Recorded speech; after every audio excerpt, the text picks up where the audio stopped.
People talking about the Jay-Z stole your style bullshit list, but I'm like, I hate that, bro. I told niggas they don't do nothing for me, but and that's exactly what you told me, man. For me, my kids, I'm serious about that shit. For real. And I told Esther, I'm like, yo, you got like, I be ready to tell niggas before I do the interview, like, yo, everything except that, like, you know what I'm saying? Cause I thought like playing the fifth one that was the route to go, like, yo, I ain't even, you know what I'm saying? I'm looking past this. You understand what I'm saying? But it's like something that followed me my entire career, and I've been just trying to like work past the comparisons. Like, do y'all understand what y'all talking about, my nigga? Exactly. I was the baby on that label. You talking about the rock was already rock solid. Exactly, you know and that's what I've been trying to tell people, that we grew up together. Still sharp as steel. For sure, everybody learned off each other. That's a fact. Especially being in baseline, man. Come on, I had to come at the all. You know, we had some movies, yo, trust me. Hold on, let's go back though, see, because we start from the beginning. Yeah, for sure. How you fell on Hot 97 freestyle when you got the call from the big homie, like, because he called everybody. Make sure y'all got y'all together. I ain't gonna lie. I think I got the call. I think we probably went like on a Friday. If I ain't mistaken, I got the call, the two-way. Yep.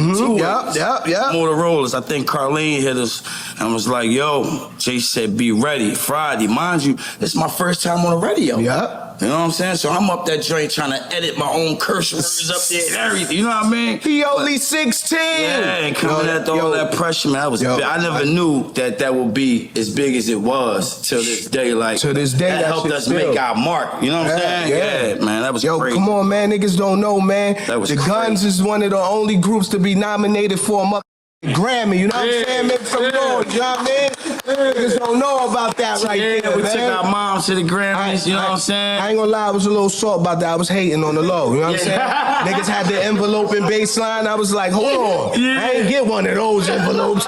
Yo, it's Big Ant, the spokesman, man. We back. Another edition of Urban Politicians TV, UPTV. Make sure you stay on your pivot at all times, man. Had to come tap in, and we back outside with it. H-Town, Texas streets once again. We out here in the tray, just kicking back, chilling and relaxing. Everybody getting right, really just getting ready for tomorrow night, July the 4th. You know it's going down all around the time, but I had to pull over in the cut real quick and speak on something that has been talked about for years and years in the rap game, and another moment that went down in history, the Hot 97 flow. And I had a link in the description where you can watch that clip at the beginning in full. It is Memphis Bleak, got his own podcast now, the Rock Solid podcast, that is actually a part of the Drink Champs Network, and I'm just getting hip to this now. But as you heard right there, he talked about the flow. People been saying forever, Jay took Young Chris flow, stole his flow, used this flow, ran with his flow once he came around, the whisper type little vibe to it. And I've heard the songs where, you know, Jay had the little whisper and kind of cadence on the songs and things like that. Do you feel like he really just took the flow? I got my nigga BP in the cut real quick. Or is it like, hey, nigga, I'm around you. Niggas got influenced by it, you know what I'm saying? And nigga, okay, that whole hard, nigga, I'm gonna use a little bit of that. That's some flavor, like, I like it. Man, I ain't gonna lie, back in the day, I was hearing that he really just took Philly sound in general. Yeah. I heard Young Chris a little bit, but I was really just hearing like, Jay, man, that nigga Jay ran with Philly flow. Yeah. And I was like, possibly. Yeah. But he was already kind of lyrical before that. Was it a different flow? I don't know, because niggas was using different flows on different songs, and different albums had different vibes. Facts. I can't just... I never looked at it like say, nigga, I know, see, Jay-Z, let's keep it a band. You're gonna have two, and there's no really in between with Jay-Z a lot of the time. It's either people completely dislike him and they look for things to find wrong with the nigga, and then there's certain people they dislike, hey, when it come to music or whatever. Then there's certain people that's like, hey, they super fans of Jay. What's three type? Because it's the ones who will just call it down the middle. It is what it is. But a lot of people, man, he ran with this, he ran with that. I never looked at it like he stole Young Chris' whole style. That was me, because I listened to a lot of Jay-Z music over the years. And you heard Young Chris say right there, he hated. He said, man, y'all know what they be doing for my career. Like, nigga, it ain't doing nothing for me to even harp on this or nothing of that time or nothing like that.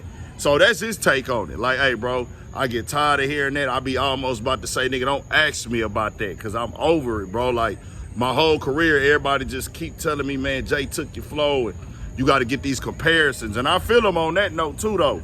It's just so many layers to it.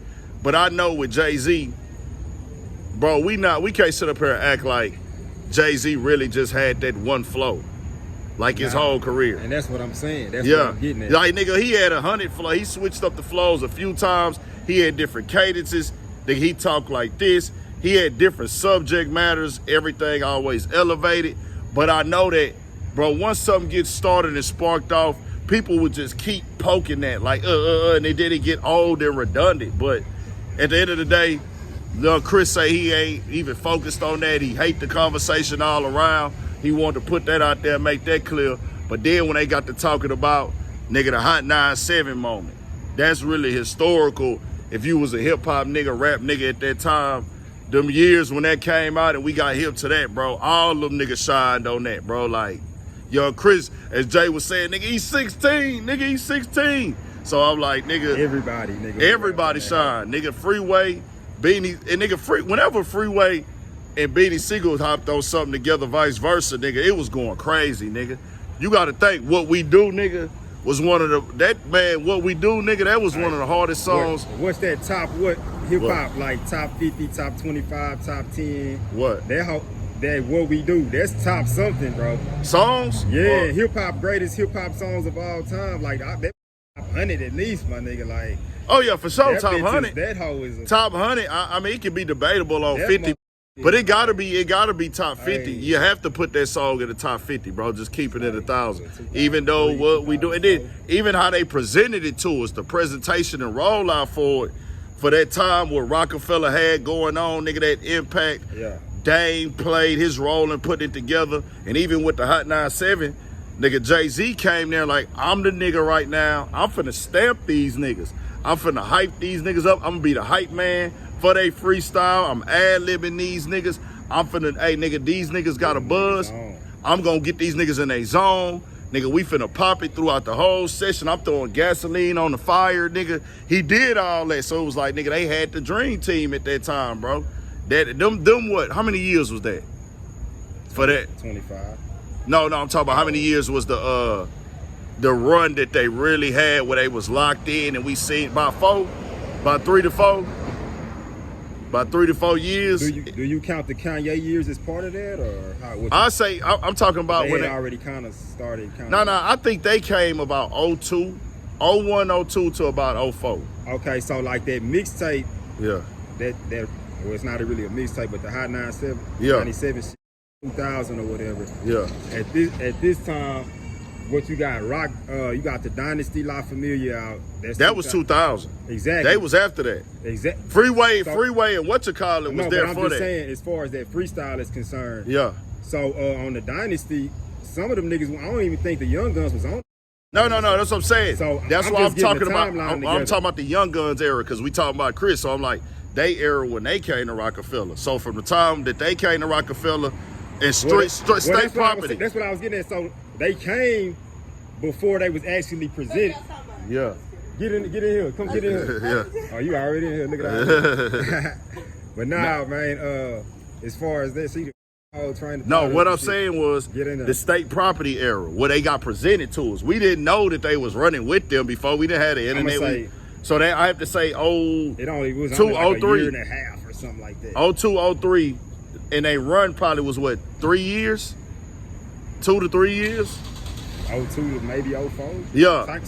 It was just all of them as a collective. State property and everything that was on Roc-A-Fella. Fallouts and shit. Yeah, that was probably, we didn't get to see it all in real time. We learned later on. But when they first was presenting everybody, because you remember when Dame did the Dream Team stuff and all that, it was going crazy, dog. Like that one for PD and all that. Them niggas they had it on the soundtrack for Paid in Full. Yeah. And then they did the state property movies. That was a time, bro. Yeah. So that was just an era in rap. Nigga had to speak on it real quick. Them niggas most definitely went crazy with it. Hey, we out here rocking, man. Had to come speak on it one time. Chris say, nigga, he hate that question. Quit talking to him about it.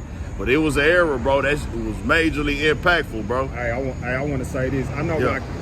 Well, I feel like I know why Chris was with that question, whenever anybody asks him that, it's like, especially if it's publicly or on any type of interview that's gonna be presented to the world, nigga, you basically trying to get me on Jay or say something that can be perceived as negative to Jay eyes or Jay ears. Sure. So why would I even want to play with this? You know what I'm saying? You know that's gonna affect my relationship. It's not worth answering that. Now, behind closed doors, I'm willing to bet young Chris got a different answer. You know what I'm saying? My bad for cussing on you. Yeah. Probably so. Maybe he might be like, bro, I'm not really tripping off of it like that. I feel like that nigga be like, he might say, yeah, man, he got some. He might have got some. You heard what I heard. Like, but he might say, well, nah, hey, I ain't gonna lie to you. Don't say that behind the scenes and say something else publicly. I don't care who it is. I don't care who it is in life. Whoop-de-whoop, whoop-de-whoop. If a nigga asks you that question, if you can't come on the internet and say it, then don't say it at all, bro. At this age, at this time. You see what I'm saying? And I feel like what he had in life, bro, probably like, hey, man. But I mean, like, if it's like your brother or your cousin or something like, hey, man, you think Jay kind of ran with your shit? The nigga be like, man, come on. So using it a little bit or running with it, what's the difference? That's what I'm saying. There's layers to it. Like, hey, niggas use all type of flows. Niggas get influenced by a nigga flow. I like that. I'ma use that. As he said before, niggas be in the studio feeding off each other. But it's a difference as opposed to, hey, nigga, you took my whole sound exactly like me and you continue to use my for years and years and years. I feel like them super stan niggas, they might have heard Young Chris's flow on specific Jay songs, maybe. And I just wasn't maybe paying attention at that, maybe. You know what I'm saying? You had or a very similar flow that sound like Young Chris. And then you got niggas that might want to go back and say, man, there's no song before such and such period where he rapped like this. I ain't doing all that. I don't know. Because it's too much of a catalog where he's not sounding like that at all. It's like, I'm just getting on here rapping, bro. But, you know, to each his own. Everybody got their own opinion. Just one of them hip-hop conversations for the night. Tell me what y'all think, man. We got more coming. More videos, all that 1,000 for shit show. Stay on your pivot.